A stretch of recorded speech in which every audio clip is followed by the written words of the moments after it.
வணக்கம். கேரள மாநிலத்தின் மாண்புமிகு முதலமைச்சர் சகாவு பினராயி விஜயன் அவர்களே, சிபிஐஎம் பொதுச் செயலாளர் சீதாராம் யெச்சூரி அவர்களே, பிரியப்பட்ட கேரள மக்களின் பிரதிநிதிகளே, திராவிட மொழி குடும்பத்தைச் சேர்ந்த தமிழ்நாட்டு மக்கள் சார்பில் என்னுடைய வணக்கம். இந்த போராட்டத்தில் பங்கெடுக்க சகாவு பினராயி விஜயன் அவர்கள் எனக்கு அழைப்பு விடுத்திருந்தார். நான் முதலீடுகளை ஈர்க்கிறதுக்காக ஸ்பெயின் நாட்டுக்கு பயணம் மேற்கொண்டு நேற்று தான் தாயகம் திரும்பினேன். அதன் காரணமாக என்னால் இந்த போராட்டத்தில் பங்கெடுக்க முடியல. எங்களோட கட்சி சார்பாக மாண்புமிகு அமைச்சர் பிடிஆர் பழனிவேல் தியாகராஜன் மற்றும் எம்பிக்களை அனுப்பினேன். கேரளத்திலிருந்து மக்கள் பணியாற்ற வேண்டிய உங்களை டெல்லிக்கு வந்து போராட்டம் நடத்த வச்ச மிக மோசமான அரசியல் சூழலை நினச்சி வருத்தப்படுறேன். நேற்று கர்நாடக மாநில முதலமைச்சர் மாண்புமிகு சீதாராமையா அவர்களும் டெல்லிக்கு வந்து போராட்டம் நடத்தியிருக்காரு. இன்று திமுகவை சார்ந்த நாடாளுமன்ற உறுப்பினர்களால் போராட்டம் நடத்தப்பட்டுக்கிட்டு இருக்கு. நிதி பகிர்வில் தங்களோட மாநிலத்துக்கு பாரபட்சம் காட்டப்படுறதுக்கு எதிராக எல்லா மாநிலங்களும் போராட்டம் நடத்துகிற சூழலுக்கு தள்ளப்பட்டிருக்கு. இதுக்கு காரணமான ஒன்றிய பாஜக அரசு மக்கள் மன்றத்தில் பதில் சொல்ல வேண்டிய நாள் வெகு தொலைவில் இல்லை. சமூக நீதி காவலர் விபி சிங் அவர்கள் பிரதமராக இருந்தப்போ தமிழ்நாட்டின் முதலமைச்சர் தலைவர் கலைஞர்கிட்ட ஒரு கருத்தை சொன்னார்.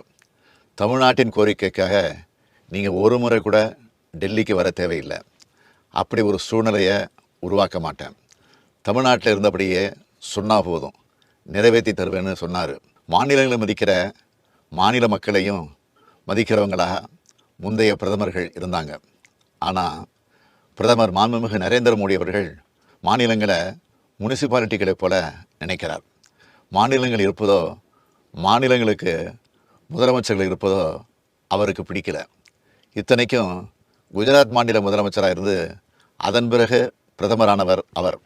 ஆனால் பிரதமரானதும் அவர் செஞ்ச முதல் செயல் மாநிலங்களோட உரிமையை பறித்தது தான். நிதி உரிமையை பறித்தார், கல்வி உரிமையை பறித்தார், மொழி உரிமையை பறித்தார், சட்ட உரிமையை பறித்தார். மாநிலங்களின் நிதி உரிமையை பறிக்கிறது ஆக்சிஜனை நிறுத்துறதுக்கு சமம்.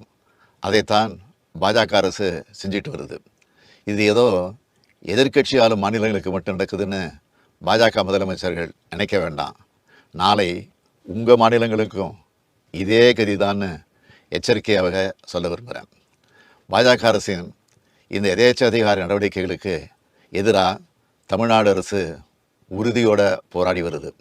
அதே பாணியில் கேரள முதலமைச்சர் காம்ரேட் பினராயி விஜயன் அவர்களும் போராடி வரார். ஜிஎஸ்டி வரி விதிப்புக்கு பிறகு மாபெரும் நிதி நெருக்கடி பெயரிடற எல்லா மாநில அரசுகளும் சந்திக்கிறோம். அனைத்து மாநில அரசுகளையும் ஒன்றிணைச்சு ஆளக்கூடிய ஒன்றிய அரசு இந்த நிதி நெருக்கடியை நீக்கிற வகையில் செயல்படணும். ஆனால் அப்படி செயல்படலை. மாநிலங்கள் வளர்ச்சி பணிகளுக்காக கடன் வாங்கிறதுக்கு கூட தடையை ஏற்படுத்துகிறாங்க. மாநிலங்களோட பொது செலவினங்களுக்கு நிதி அளிக்கிறதுக்கான பொது கடன் என்பது இந்திய அரசமைப்பு சட்டத்தின்படி மாநில சட்டமன்றத்தின் தனிப்பட்ட அதிகார வரம்பிற்கு உட்பட்டது. மக்களுக்கு எல்லா நன்மைகளையும் செய்கிறது மாநில அரசுகள் தான். மாநில அரசுகிட்ட தான் எல்லா அன்றாட தேவைகளையும் மக்கள் எதிர்பார்க்குறாங்க.